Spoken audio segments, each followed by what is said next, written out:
Olá, queridos, tudo bem? Bem-vindos aí a mais um momento do nosso estudo da Palavra de Deus. Nós vamos continuar a nossa meditação no livro de Apocalipse, entrando, no capítulo 17 hoje. Nós estamos avançando aí para o final, desse livro tão maravilhoso, Acho que é a melhor palavra que a gente pode ter. Nós temos, inclusive, defendido isso porque muitas pessoas ficam com medo de estudar o livro de Apocalipse, mas são tantas coisas lindas que a gente vê, apesar de ter, assim, situações tristes, de julgamento, de justiça, de Deus perante a impiedade do homem, dos seres caídos, mas mais do que tudo isso, a gente vê também muita glória, muito louvor, muita adoração.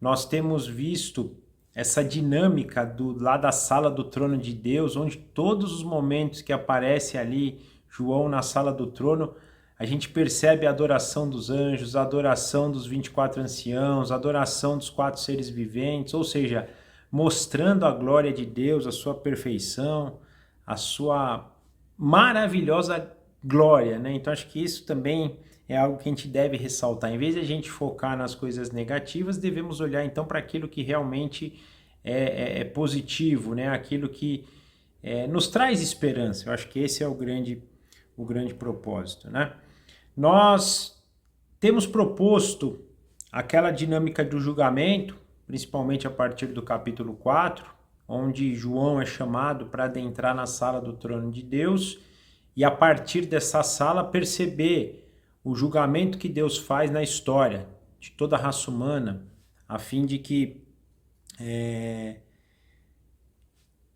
ele julgue e condene aqueles que não se arrependeram e dê o galardão, a recompensa para aqueles que creram no seu nome, são seus escolhidos e vão gozar da vida eterna. Então nós percebemos esse julgamento e temos proposto que esse julgamento então foi separado em algumas sessões que são testemunhos de várias partes aí da história, dos fatos ocorridos, para que quem está julgando possa ter entendimento. Vimos a sessão, por exemplo, dos selos sendo abertos, uma sessão mais genérica, contando a história, por meio dos 4 cavaleiros, por meio do sofrimento, mais do descanso daqueles que morrem no nome de Cristo ou pelo nome de Cristo, daqueles que são ímpios, da perseguição que eles vão ter também, do final ali triste deles.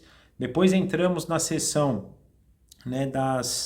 das trombetas, onde percebemos um juízo parcial sendo derramado, já entendendo que a gente já percebe o relato mais do final dos tempos. Depois entramos naquela sessão onde percebemos aí todo o império do mal sendo apresentado, dragão, falso profeta, o dragão, a besta, a primeira besta que sai do mar, que é o anticristo, a segunda besta que é o falso profeta, o povo que segue eles, a grande Babilônia, representando aqui todo esse império e também o povo que segue Satanás, aqueles que são então contaminados, são alcançados pela grande prostituta, bebem, nós vamos perceber hoje na passagem que nós vamos estudar, bebem do seu vinho, bebem da sua prostituição. Então todo o seu povo, a perseguição que eles fazem então ao povo de Deus, representado pela mulher, pelo seu descendente, depois pelos descendentes que virão depois. E entramos na última semana aí na sessão das taças da ira de Deus, que aí já é um juízo final, até entendendo que seria uma última, até a 6ª taça, um último chamado para o arrependimento, lembrando que desde os selos, passando pelas trombetas, também pelas taças da ira de Deus, Deus está trazendo justiça parcial e nas trombetas, e final nas 7 taças com o objetivo de chamar o homem ao arrependimento. Mas a gente percebe que o homem não se arrepende, pelo contrário, ele blasfema ainda mais o nome de Deus e, por isso, deixa de segui-lo, deixa de ser alcançado pela sua graça e por suas misericórdias e vai então para o julgamento final. Então nós percebemos até o capítulo 16 essa dinâmica. E agora, a partir do capítulo 17, então, nós vamos entrar nessa sessão como se fossem das sentenças do julgamento. Nós vamos até perceber hoje que ele fala isso, né? Um dos anjos lá vai chamar João para começar a mostrar essa sentença. E vai começar pela Grande Babilônia, depois vai também alcançar o anticristo, o falso profeta, Satanás, todo o povo que seguiu eles. Então agora do capítulo 17 até o capítulo 20, nós vamos ver esse cenário de condenação. Até o 16 era para haver arrependimento. A partir de agora, cenário de condenação. E no 21 e no 22, nós vamos ver a recompensa daqueles que receberam a salvação por meio de Jesus Cristo, obtiveram a misericórdia e a graça de Deus e vão gozar então da vida eterna. Com isso a gente já passa a ter um cenário total do livro de Apocalipse. Mas antes da gente entrar de fato aqui na leitura, eu queria que a gente pensasse um pouquinho na dinâmica de reino de Deus e reino de Satanás.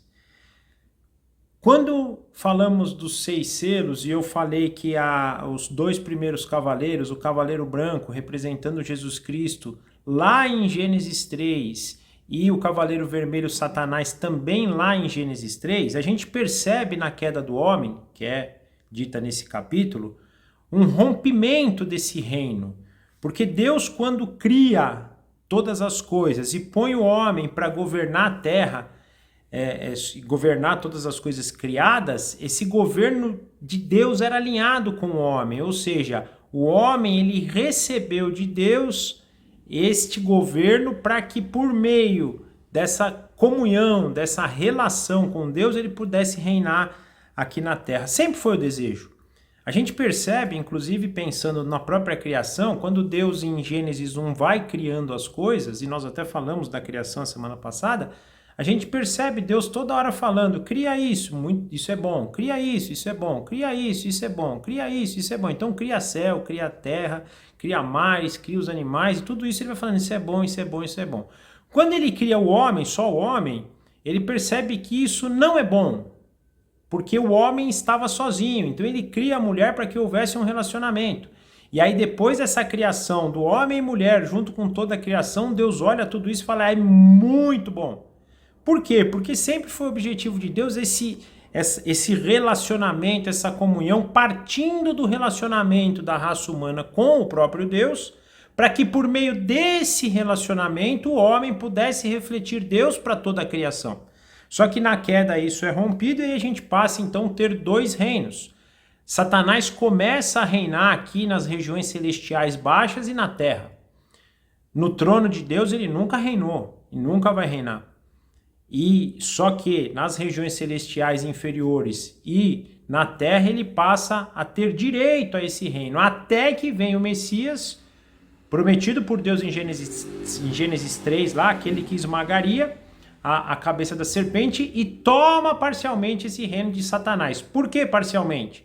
Porque ele ainda não tem o número dos seus escolhidos completo e ele não pode tomar o reino de vez, senão ele não tem mais como ter escolhido. É aquela parábola até que ele conta da ceifa, né?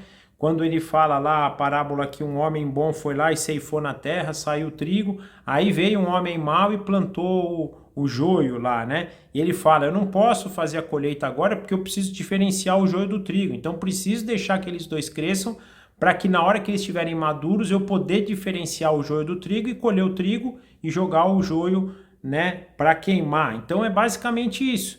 Mas então a gente tem já um reinado parcial de Cristo e já é determinado o seu reinado eterno, sempre foi determinado, mas que ainda não está consumado plenamente, porque ele ainda precisa completar o seu número dos escolhidos. Porém, já é um reinado que, para aquele que crê no seu nome e toma posse agora do Espírito Santo, ele cresce cada dia mais.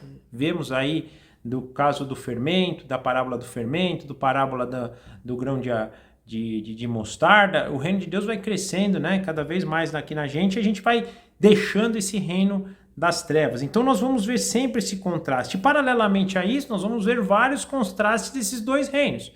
E eu chamo aqui hoje para nós a atenção do contraste, por exemplo, da noiva com a prostituta, né? Se no reino de Deus o seu povo é tido como noiva, a igreja é a noiva de Cristo, o povo de Satanás faz parte dessa grande prostituta, né? Da mesma forma que a igreja tem os seus princípios, a norma, o reino de Deus tem uma norma que até a gente falou lá do Sermão do Monte, que relata para a gente, se a gente quer entender, né? Isso na verdade foi dado desde o princípio, só que o homem desvirtuou. Então mesmo em Moisés já tinha sido dado, só que o homem se perdeu pelo seu caminho e Jesus realinhou isso para o coração do homem, né, em relação ao Sermão do Monte. Então nós temos essa regra. A grande prostituta também tem suas regras, né? Se a gente vê, na verdade, a gente vê isso lá no Sermão do Monte, mas a gente vai poder ver muito também no fruto do Espírito, lá em Gálatas 5, que contrasta com a lei do reino caído, do reino de Satanás, que são as obras da carne, que a gente vai perceber lá. Então, se a noiva tem essa nova cara aqui, a cara do fruto do Espírito, a prostituta tem a obra da carne como seu. Então nós vamos ter esse contraste. A gente vem falando muito disso desde o capítulo 12, né? Que Satanás copia tudo. Se é ele, o anticristo e o falso profeta, ele tem seu povo, que é a grande prostituta, ele tá, né, até a grande cidade que a gente vê aqui, a grande Babilônia, nós temos visto que isso é uma cópia que ele quer copiar de Deus, né? Pai, Filho, Espírito Santo, a igreja é a grande cidade, a grande Jerusalém, né? A nova Jerusalém, ele está fazendo essa mesma dinâmica. Pensando sobre isso, então, nessa oposição, a grande prostituta sendo o oposto da noiva de Deus, eu queria que a gente estudasse, então, essa passagem hoje. Nós, na verdade, já vimos, né, no capítulo 14, por exemplo, versículo 8, no capítulo 16, versículo 19, que são outras passagens, né, de testemunhos, a queda da grande Babilônia, ou seja, nós sabemos a grande Babilônia, a grande prostituta, né, a grande cidade do mal e o povo do mal, a gente sabe que eles vão cair, porque já vimos, mas agora nós vamos entrar no detalhe dessa queda, de como que é essa queda. Então nos próximos 4 capítulos nós vamos ver a queda de todo esse império do mal, e começando hoje pela queda da grande Babilônia, e vamos ver um pouquinho mais, que na verdade ela começa hoje no capítulo 17, mas avança até o capítulo 18 no próximo encontro. Então, basicamente, só para a gente contextualizar onde nós estamos na história. Mas antes de começar a leitura, eu gostaria de orar, pedindo que Deus nos abençoe nesse momento, nos dirija, para que realmente a gente possa sair engrandecido, entendendo, tendo discernimento daquilo que Ele tem a nos ensinar, e que isso traga no nosso coração, né, a semente do Evangelho, a semente da transformação, entendendo, mais uma vez, como eu tenho dito, a urgência do tempo que nós estamos vivendo. Tudo isso que nós temos estudado, gente, não está longe. Nós não podemos cravar data, nós nem devemos cravar, nós temos que viver como esse dia sendo que nem o dia de um ladrão, né? Que nem Jesus nos ensina, que o dia vem como um ladrão sem a gente perceber. Então nós temos que estar preparados. Então a gente tem que entender, né, essa urgência desse tempo para a gente estar preparado para este grande momento, seja na nossa geração, seja preparando a próxima geração ou daqui 2 gerações, deixando, né, esse legado, né? Então vamos orar para que Deus nos dê esse entendimento e a gente possa então avançar. Papai, muito obrigado por mais um dia, o Senhor nos incentivar a estarmos juntos diante da Tua Palavra, diante do Teu Santo Espírito, na verdade cheios do Teu Santo Espírito, esse é o nosso desejo e pedimos que o Senhor nos encha cada vez mais com o Seu Santo Espírito, para que possamos ter entendimento daquilo que o Senhor tem, né, para que nós tenhamos uma visão profética do que o Senhor está fazendo nesta geração e principalmente do que o Senhor espera para nós no sentido de preparação, de formação, para aquilo que ainda está por vir. Por favor, que o seu Espírito nos dirija por este caminho, que a gente possa, né, ter discernimento e sair engrandecidos desse momento. Por favor, nós entregamos isso nas tuas mãos e te agradecemos, no nome do nosso Senhor Jesus. Amém. Então, gente, nós vamos ler o capítulo 17, são 18 versículos, né? Então eu vou ler aqui de forma corrida e depois a gente vem, então, abrindo aí os versículos. Então, Apocalipse, capítulo 17, a partir do versículo 1. Um dos 7 anjos que tinham as 7 taças aproximou-se e me disse: Venha, eu lhe mostrarei o julgamento da grande prostituta, que está assentada sobre muitas águas, com quem os reis da terra se prostituíram. Os habitantes da terra se embriagaram com o vinho da sua prostituição. Então o anjo me levou no espírito para um deserto. Ali vi uma mulher montada numa besta vermelha, que estava coberta de nomes blasfemos e que tinha 7 cabeças e 10 chifres. A mulher estava vestida de azul e vermelho, adornada de ouro, pedras preciosas e pérolas. Segurava um cálice de ouro, cheio de coisas repugnantes e da impureza da sua prostituição. Em sua testa havia esta inscrição: Mistério, Babilônia, a Grande, a mãe das prostitutas e das práticas repugnantes da terra. Vi que a mulher estava embriagada com o sangue dos santos, o sangue das testemunhas de Jesus.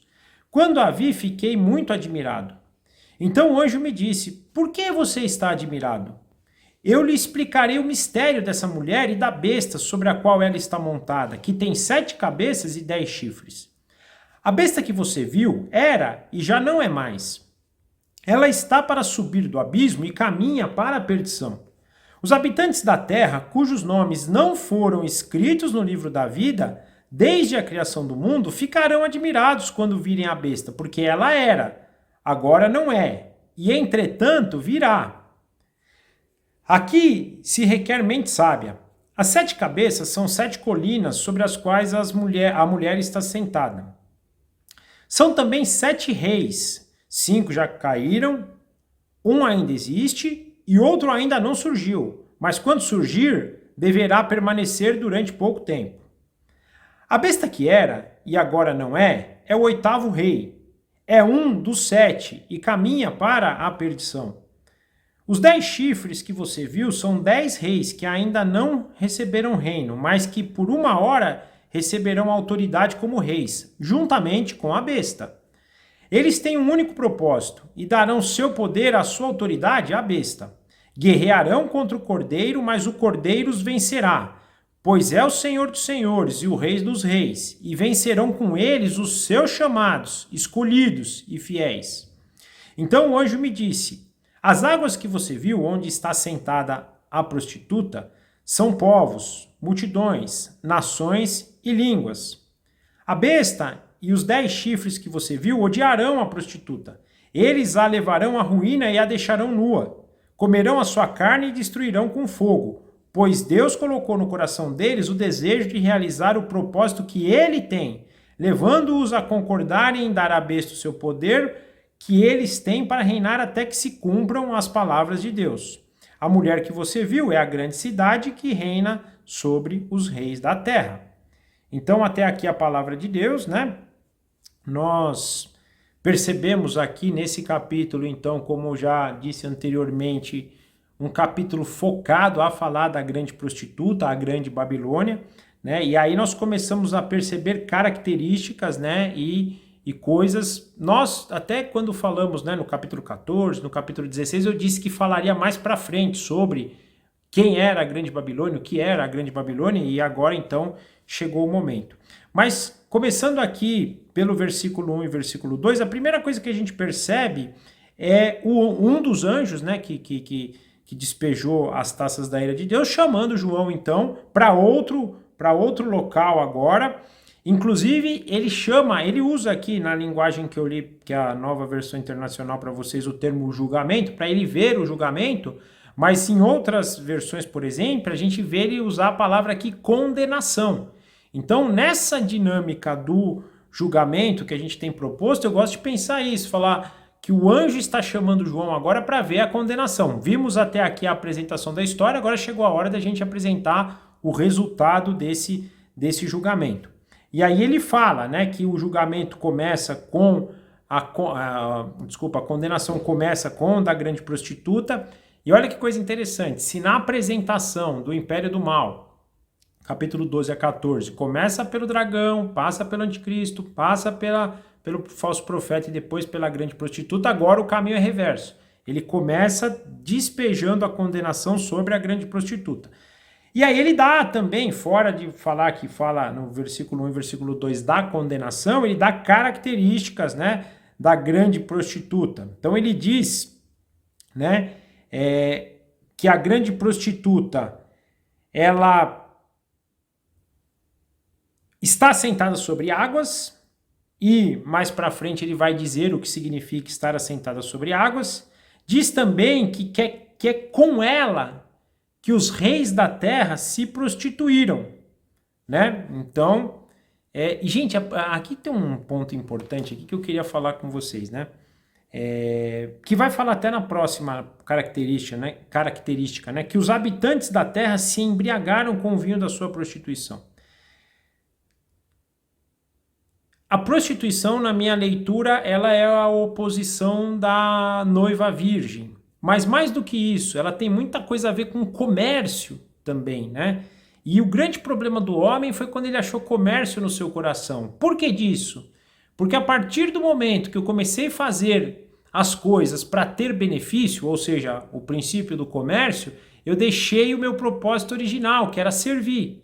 E por meio do serviço, a gente abençoar outras pessoas. E naturalmente, isso iria acontecer também das outras pessoas servindo às outras, a gente viveria em plena harmonia, né? Então esse era o princípio. E aí quando a gente tem esse comércio no nosso coração, né, a gente trouxe então para o mundo esse princípio da grande prostituta. E uma coisa importante aqui que eu queria deixar para vocês. Ou a gente é noiva, ou a gente é prostituta. Não tem meio termo. Não tem outra posição. Ou somos noivos, noivas do noivo, ou somos prostitutas junto com o dragão, e hoje nós vamos ver, na verdade, junto com a besta. Não tem jeito, gente. Isso tem que impactar o nosso coração. Nós precisamos ter isso em mente, porque ele fala aqui, ó, e nós vamos ver, na verdade, nas passagens seguintes, que quem não tem o nome escrito no livro do Cordeiro é da besta, é da prostituta, se prostitui com a grande prostituta. Isso é importante. Precisamos entender isso, logicamente, como eu disse, infelizmente ainda no nosso coração há essa guerra interna, porque Cristo, apesar de já reinar no nosso coração e já reinar sobre seu povo, ainda tem resquícios, porque ele não pode consumar, por essa questão que eu disse, por isso que eu fiz questão de introduzir com esse assunto, por causa dos escolhidos. Um dia ele vai fazer isso, um dia nós vamos ter a plenitude do Espírito Santo, um dia nós vamos ser plenamente fiéis, justos, santos, lavados plenamente pelo sangue do Cordeiro, né? Mas hoje a gente já tem, só que assim, nós temos que ter características do reino, a gente tem que ter esse desejo, desse limpar, né, isso tem que nos incomodar. Nós vamos, como eu disse, a gente falou até de Gálatas 5, essa briga entre a obra da carne, né, e a gente vê lá a carne versus o espírito, isso vai estar com a gente, mas se a gente só percebe uma ação de carne, é porque de obras da carne, é porque já não tem mais, ou seja, a gente está no caminho da prostituição, nós não estamos no caminho da noiva, né? E eu acho que isso é um dado importante para a gente entender, mais do que entender até quem é a prostituta, é saber que hoje tem só dois lados, de noiva e de prostituta, e saber que quem não está do lado da noiva, quem não tem seu nome escrito no livro da vida, está do lado da prostituta e vai se prostituir. E o que significa essa prostituição? As obras da carne. É só ler Gálatas 5. Todo tipo de impureza, de mentira, de maldade, de comércio. É essa a dinâmica, né?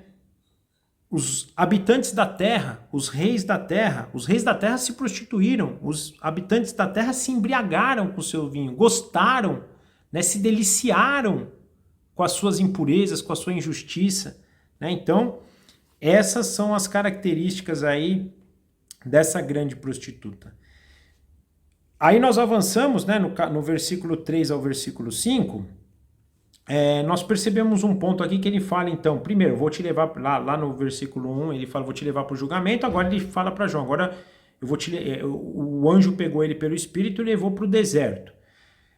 O que eu penso ser aqui, né? Então, João está transitando, a gente não pode esquecer lá que no capítulo 2 e 3 ele transitou numa primeira região celestial inferior, que é aquela onde Jesus anda no meio da sua igreja, depois ele sobe para o trono de Deus, agora ele está indo aqui para um local que o anjo está levando ele. Então, quando eu falo, ele foi para o Espírito para um deserto, e aqui na minha leitura é para aquela grande batalha final. Eu falo, agora nós estamos falando já do fim dos tempos, eu estou te levando para a cena do fim dos tempos, porque ali vai acontecer algo. E que, basicamente, penso que nos liga também ao capítulo 16, que a gente viu na semana passada, do versículo 12 ao versículo 16, que nos diz assim, né? Quando o sexto anjo derrama a sua taça, né? O sexto anjo derramou a sua taça sobre o grande rio Eufrates e se secaram as suas águas, para que fosse preparado o caminho para que os reis que vêm do Oriente... fosse preparado o caminho para os reis que vêm do Oriente.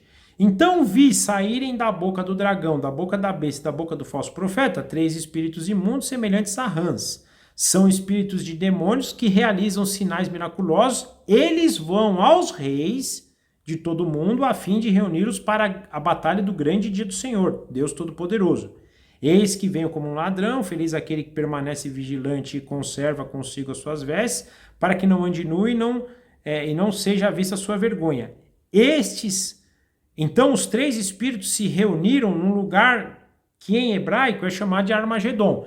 Então esse do espírito, acho que na minha opinião aqui, esse no espírito é isso, o anjo chamando João agora para ir para essa cena aqui da grande batalha. E aí tem um ponto importante, porque a grande discussão aqui, se isso é literal, se isso é espiritual, se isso é, né, um alegórico, melhor dizendo.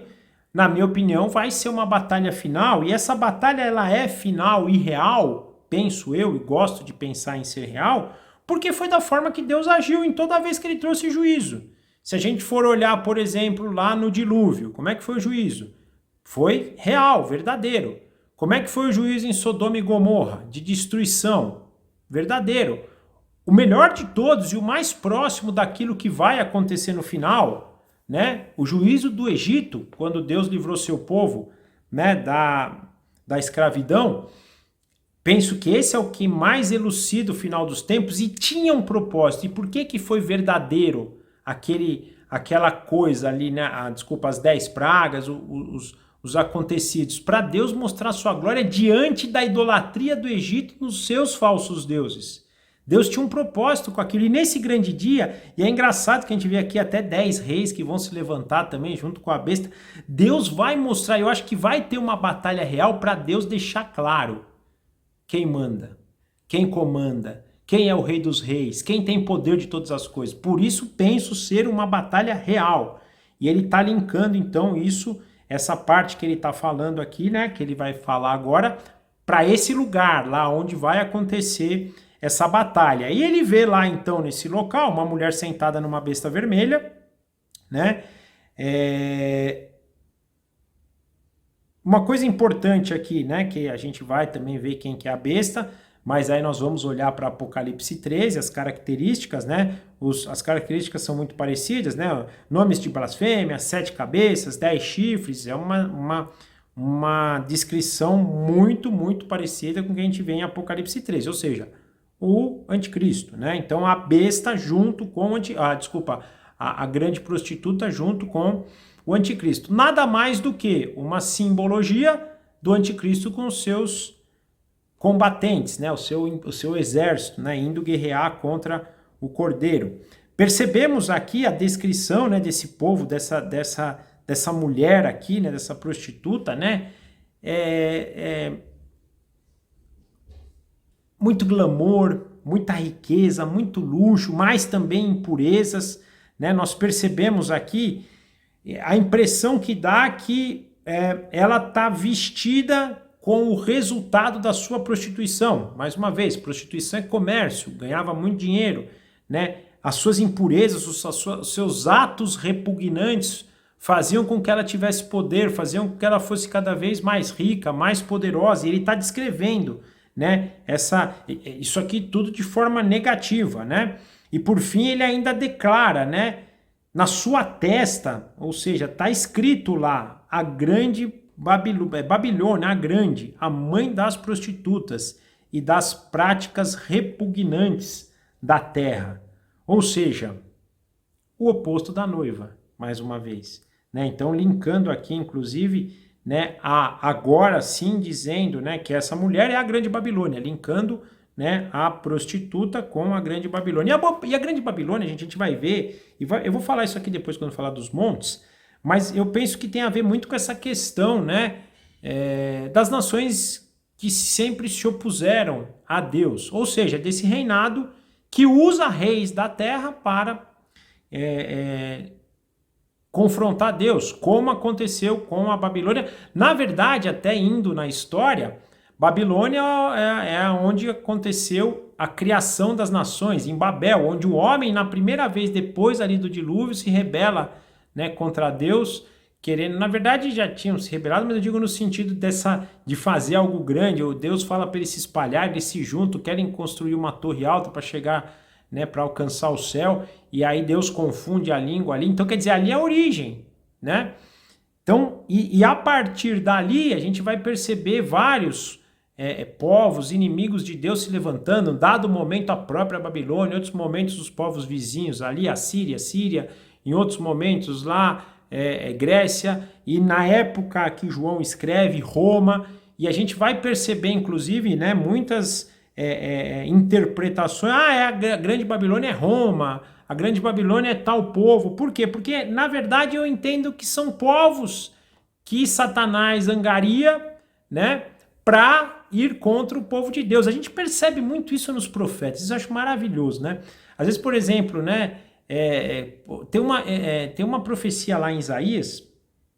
Puxa, acho que é Isaías, eu tô ruim de cabeça, tá? Mas acho que é Isaías, gente. Que ele tá profetizando contra o rei de Tiro. Aí ele fala de Satanás, fala do rei de Tiro, fala de Satanás, fala do rei... Como se fosse uma coisa só, e é uma coisa só. Essa grande Babilônia, essa grande prostituta agindo no rei de Tiro. E qual que é o grande objetivo dela? Afligir a noiva.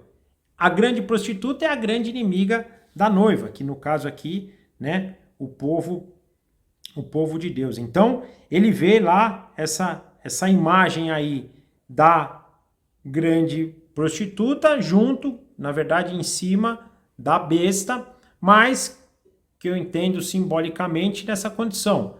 É o ajuntamento do anticristo com todo o povo que se corrompeu. Todos aqueles que não têm o nome escrito no livro da vida, né? E a gente vai perceber exatamente isso nas próximas passagens. No versículo 6 e 7, também dá uma característica dessa mulher, que foi por meio dela que o sangue dos santos, né, testemunhas de Jesus, ela se embriagou com o sangue deles, né, ou seja, ela matou muitos santos, perseguiu, e aí tem essa dinâmica do Império Romano ter feito isso lá no primeiro século, na época de João, mas também entendo que vai acontecer na Grande Tribulação. Por isso que eu digo, então são vários povos, e a gente vai percebendo que na história eles querem de qualquer maneira, da mesma forma que a gente viu, né, se é a forma que Satanás persegue, né, os descendentes da mulher, perseguiu a mulher, tentou matar o descendente dela, é esse derramar de sangue, é o derramar de sangue de toda a história, começando lá em Caim, que derramou o sangue do teu irmão, Abel, na terra. Então, começando lá no sangue de Caim, ele já começa a beber lá e vai até o último dos períodos aí, né? João, ao perceber essa cena, fica admirado. Penso aqui que aquela admiração não é admiração negativa, né? Fica de indignação, né? Mas o anjo chama ele e fala, não fica, eu vou te explicar o que que é, vou te falar quem que é a mulher, vou te falar quem que é a besta, vou te falar o que que são os 7 chifres, desculpa, as 7 cabeças, os 10 chifres, fique tranquilo. E aí ele começa então a partir do versículo 8 a explicar, né, começando pela besta, dizendo, a besta que você viu era e já não é mais, né? E aí a gente vai até no versículo 11, mesma coisa, né? A besta que era e agora não é, e é o 8º rei, né? E o que eu quero pensar sobre isso aqui? Primeiro, quando ele começa falando era e já não é mais, é o seguinte. E lembrando que o livro de Apocalipse tem esse aspecto também de chamar o povo ali que estava sendo perseguido à exortação. Apesar de parecer que eles não são mais, eles já são derrotados. Eles ainda têm, né, esse poder sobre as coisas daqui, mas a gente já tem discutido isso e já tem visto que, na verdade, a grande vitória não é qualquer coisa aqui nesse mundo, e sim quando a gente morre pelo nome de Cristo. O grande ponto aqui, às vezes a gente quer ter uma vitória física, uma vitória real, e esquece que o grande ponto é que a vitória do cristão é quando ele não nega diante da perseguição. E é o que vai acontecer na grande tribulação, né? E ele já não é mais, porque ele já não tem mais poder. Quem Cristo escolheu vai morrer louvando, vai morrer, né, em nome de Cristo com muito contentamento, porque já não é mais ele, é o Espírito agindo. Então, quer dizer, aquele que era e que regia já não é mais. E também isso falando a nível de nós cristãos, mas penso muito nessa questão, né? Até Cristo era, mas depois de Cristo não é mais. Vai ter uma implicação, eu vou deixar para falar isso lá no reino milenar, que eu penso ser, né, dessa história do reino milenar, no sentido que ele reinava também, né, sobre todos, e não tinha, inclusive, ele tinha inclusive poder de reter os santos nessas regiões celestiais inferiores até que Cristo viesse para cumprir, né, a pena, pagar pelo pecado, para que eles pudessem adentrar no terceiro céu. Ou seja, quem morria no Antigo Testamento não podia entrar no terceiro céu. Vivia numa região celestial separada, que a gente entende ser os seios de Abraão, mas não vivia no terceiro céu. Agora ele já não diz, então quer dizer, ele ainda tinha esse poder de segurar os santos, né? Agora depois de Cristo não, já não tem mais esse poder, então já não é mais. Ou então também uma outra forma que as pessoas interpretam é aquele, né, que é famoso, já perdeu, cara. Ainda você pode estar agindo aqui, mas você já perdeu, não tem mais chance, né? O Cristo já pagou pelo pecado dos seus escolhidos, então você já não tem mais, né, poder sobre eles. Mas ele fala aqui, né, ele está para subir do abismo e caminha para a perdição, né, também naquela dinâmica que no final dos tempos ele ainda vai parecer que está, na verdade, vencendo, mas ele não está vencendo, ele está caminhando para a perdição. Como a gente viu no capítulo 13, os habitantes da terra, ou seja, aqueles que não têm seu nome escrito no livro da vida, versículo 9, eles vão ficar admirados com a besta. Por quê? Porque eles vão achar que ela é, né? Vai falar, é ele mesmo, é o nosso cara, quer dizer, Deus não é. Mas aqui a passagem também nos deixa clara, fique tranquilo, porque ele era, agora não é, e entretanto virá. Em que sentido, né? Apesar de ter perdido já e ter certo... E no final ele ainda vai ter um pequeno tempo para bagunçar o coreto aí, né? Fazer essa obra final da grande tribulação. Mas já perdeu, não tem mais jeito, né? Aí ele chama aqui, né, a questão para explicar as 7 cabeças e os 10 chifres, né? Na verdade aqui, desculpa, até o versículo 11 ele fala só das 7 cabeças. E aí penso aqui o seguinte, né? Ele fala assim nas 7 cabeças. 5 já caíram, um ainda existe, outro ainda não surgiu, mas quando surgir deverá permanecer por um pouco tempo. A besta que era, que não é o 8º e é um dos 7. O que é isso que eu expliquei para vocês anteriormente, né? São reis, e aqui penso que ele está chamando para os reis até o período da grande tribulação, né? Reis que Satanás usou durante muito tempo para afligir o povo de Deus, para perseguir o povo de Deus, para lutar contra o Cordeiro. Então, até a história, até o período da grande tribulação. Tá? Então, são reinos, poderes que o reino das trevas usa, né? A besta usa, e ele é uma delas, e ele vai ser a grande estrela, né? O último deles, o último rei, o último poderoso, que vai reinar num período curto da grande tribulação, onde as pessoas que não têm seu nome escrito no Cordeiro vão admirar ele porque vão achar ele o máximo, né? A gente já estudou lá no capítulo 13 a questão dele ter a ferida na cabeça, tipo uma ressurreição, quer dizer, vão achar isso maravilhoso, né? E vão seguir a eles, infelizmente.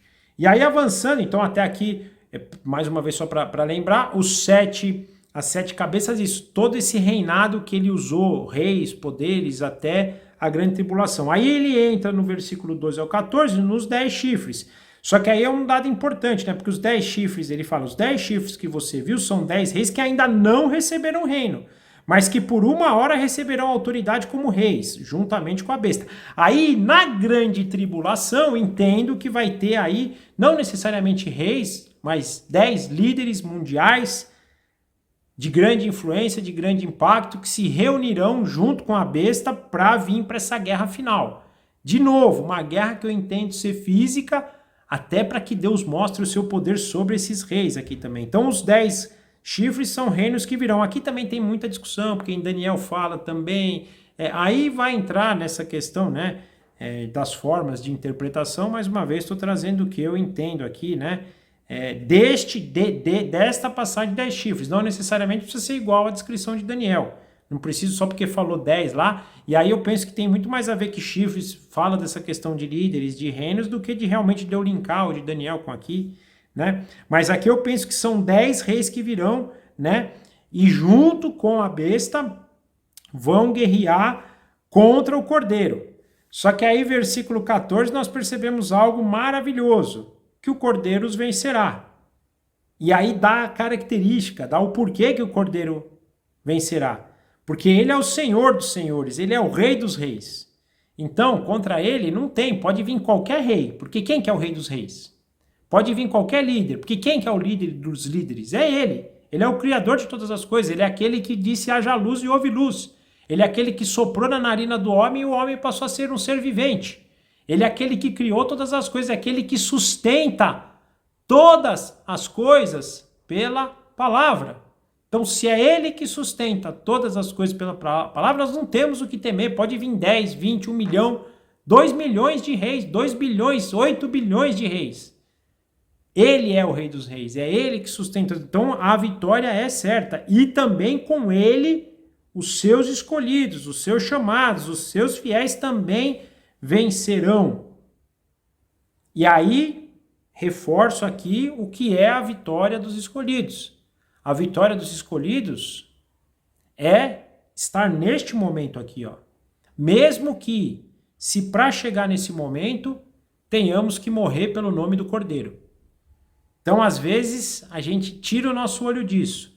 Mas essa é a vitória. A vitória é não ficar com vida aqui. A vitória é, enquanto eu vivo para Cristo. Porque o dia que eu morro é lucro.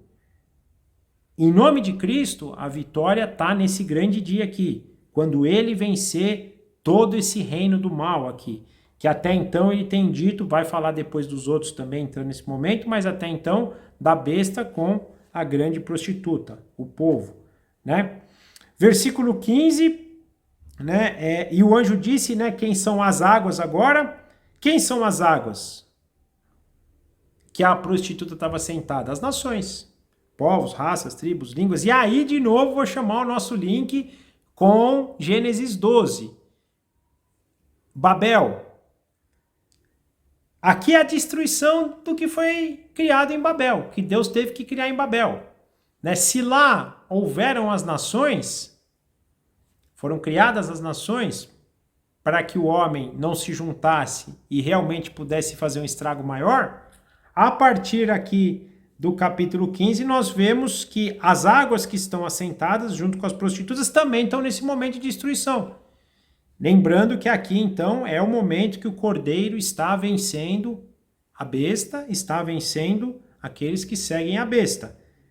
Então, logo, os povos, raças, tribos e nações que estão seguindo a besta, seguindo a grande prostituta, que na verdade foram enganados por ela, que se embebedaram, né, com o vinho da prostituição, né, da grande besta. Então, também vão ser destruídos juntos com ele, né?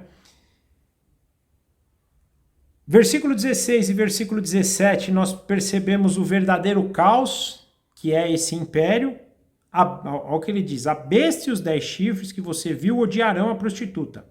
Eles a levarão à ruína e a deixarão nua, comerão da sua carne e a destruição com fogo. Né? Então aqui o que nós percebemos? Se na igreja nós vamos ter um ambiente, e a igreja pura tem, a noiva pura, né? Ela tem essa condição de viver em comunhão, em suportação, em unidade. O que nós percebemos aqui da grande prostituta? Primeiro, caos total, né? A besta e os 10 reis lá, que são os 10 chifres, odiarão a prostituta. Olha que coisa. Eles estão do mesmo reino e se odeiam. Eles vão levar a grande prostituta à ruína. Vão humilhar ela, vão deixar ela nua. Vão comer da carne dela, vão destruir ela. Então vão levar ela para a grande destruição. Então essa besta aqui que eles admiravam até um tempo atrás, ela tem poder, vamos adorar a besta. Na verdade ela odeia o povo. A prostituta com as águas que ela está sentada em cima, as nações que se prostituem com ela. Olha o contraste dessa relação, né? Mais uma vez, a noiva com esse relacionamento perfeito, de paz, de amor, de unidade, de comunhão, contra o caos, que é, né, esse governo da grande prostituta. Muitas pessoas, né, na interpretação de quem que é a grande prostituta falam isso, né? É o sistema de governo hoje que rege esse mundo caído, né? Que é também uma forma, esse império do mal, essa relação, mas olha o caos, né, que é viver. Agora, um ponto mais importante, na sequência do versículo 17, ele fala que, na verdade, Deus colocou no coração deles o desejo de realizar o propósito que ele tem. Aqui, muito parecido com o que Deus fez com o faraó, né? Lá na época do Egito. Chegou uma hora que o faraó já nem queria ir mais contra Deus, mas Deus endureceu tanto o coração dele que Deus falou, agora nós vamos até o final. Agora vão ser as 10 pragas. E aqui pensei a mesma coisa, Deus vai endurecer agora, porque assim, a época do arrependimento já foi.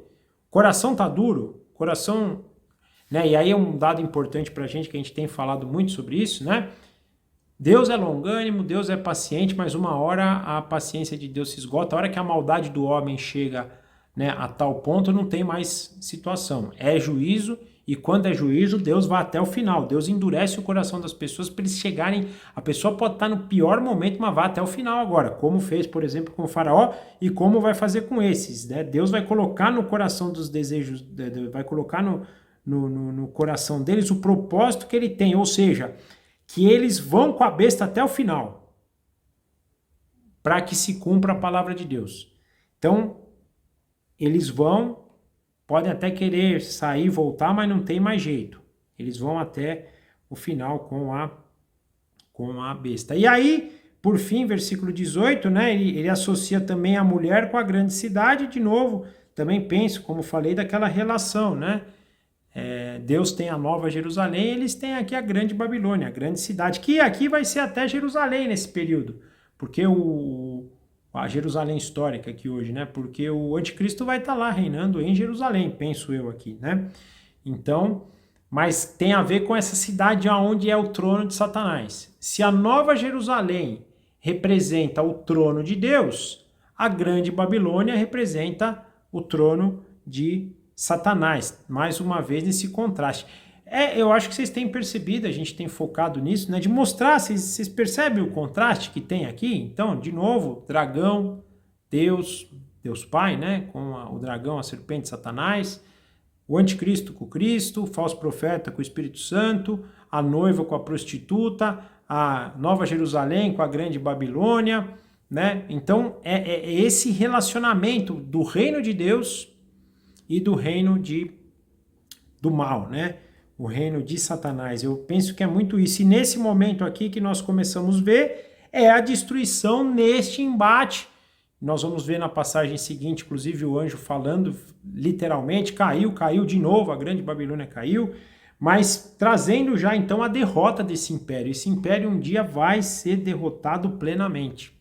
Por mais que nós hoje, que somos filhos escolhidos, tentemos ser fiéis, a gente ainda falha, porque ainda há resquícios, né? Da mesma forma que Deus tirou o povo do Egito, ele passou um tempo para tirar o Egito do povo, nós ainda também estamos nesse processo. Nós fomos tirados, né, do mundo, mas ainda Deus está trabalhando de tirar o mundo. Esse mundo, quando eu digo, é esse mundo caído, essa prostituição, né, que existe no mundo. Deus está tirando isso da gente, né, pouco a pouco. Mas vai ter um dia que ele vai tirar, vai ter um dia que a gente não vai falar mais que nem Paulo, né? Lembra quando Paulo fala em Romanos, o bem que eu quero fazer, esse não faço, mas o mal que eu não quero, esse eu faço. Vai ter um dia que vai ter essa derrota aqui desse império do mal, essa grande prostituta que nos faz se embriagar com a prostituição dela. Nós um dia vamos tirar isso da gente, a gente vai viver um reino pleno do Espírito Santo.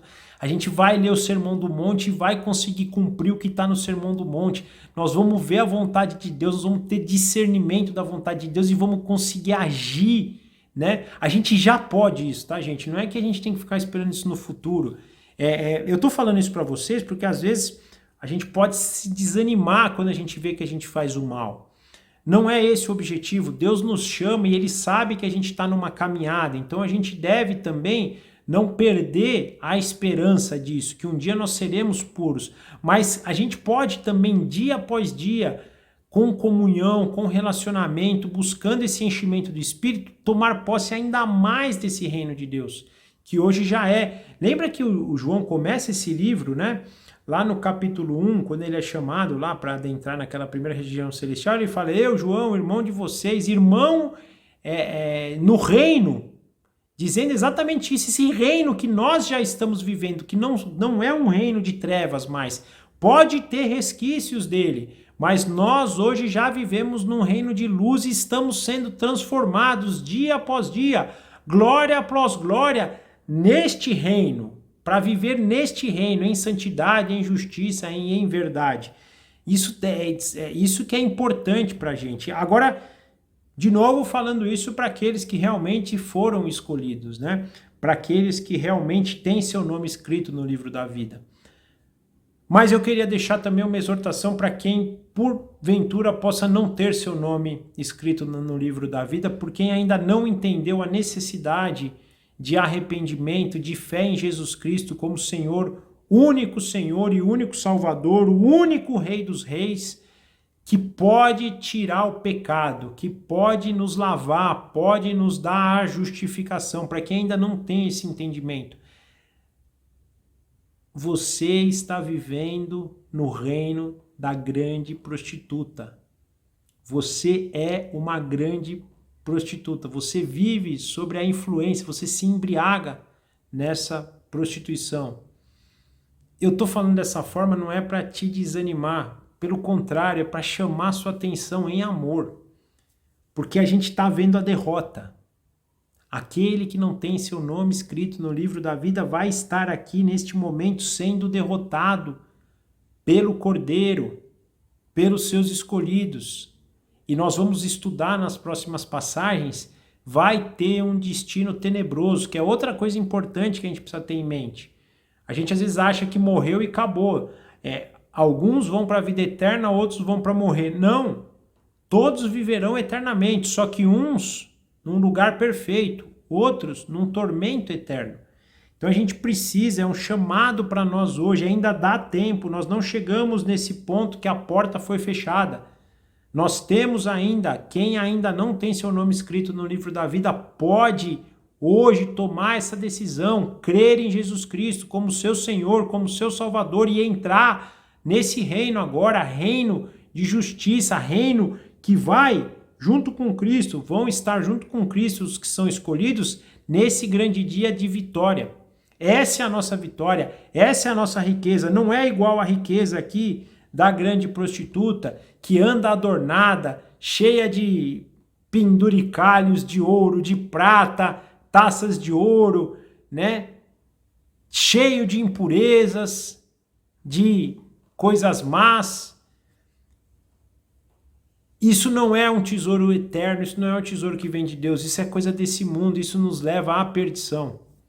O nosso maior tesouro é esse, é crer em Jesus Cristo, entender que hoje, crendo no nome dele, nós podemos adentrar no seu reino e estar com ele nesse grande momento. Que isso seja uma mensagem para a gente de exortação. Então, para aqueles que ainda não creem em Jesus Cristo, que possam ter esse entendimento e vir para Cristo, vir para o seu reino, porque é o único caminho. Não tem. Não existem vários caminhos, não existem outras formas. Jesus Cristo é o caminho, é a verdade e é a vida, é só por meio dele. Não existem obras que possam ser feitas, somente Jesus Cristo. Por favor, que vocês possam ter seus olhos abertos. Amém? Era isso por hoje. Espero mais uma vez que vocês tenham gostado. E na semana que vem continuamos aqui na queda da Grande Babilônia. Não se esqueçam, parece que eles podem estar vencendo, mas no final a vitória é de Cristo. São dos seus escolhidos. Isso já está decretado desde a eternidade. Amém? Eu vou orar terminando e a gente se encontra então na semana que vem. Papai, obrigado por mais uma vez o Senhor falar conosco, ao nosso coração. Muito obrigado por mais uma vez o Senhor nos mostrar a verdade. Mas, humildemente, peço que o Senhor, por meio do seu Espírito, nos dê discernimento, para que a gente não só ouça isso, não só aprenda sobre isso, mas que isso realmente faça parte da nossa vida prática. Que a gente possa entender que hoje nós já podemos viver o teu reino aqui, glorificando o teu nome, mostrando o teu nome para as outras pessoas. Por favor, nos dirija, nos capacita, nos faz cada vez mais participantes da tua obra. Por favor, nós pedimos também pela nossa semana, que nós possamos ter uma semana de submissão, de entrega, de comunhão, aceitando tudo aquilo que o Senhor tem para nós, que o Senhor vai nos enriquecer. Por favor, nos dirija também por esses caminhos. Nós entregamos a nossa vida nas tuas mãos, a minha, de todos os nossos irmãos aqui que estão vendo, de toda a tua igreja, de todo o teu corpo, e desejamos estar mais uma vez juntos na semana que vem. Nós oramos assim agradecidos no nome do nosso Senhor Jesus. Amém. Tchau, gente. Obrigado. Forte abraço. Até a semana que vem.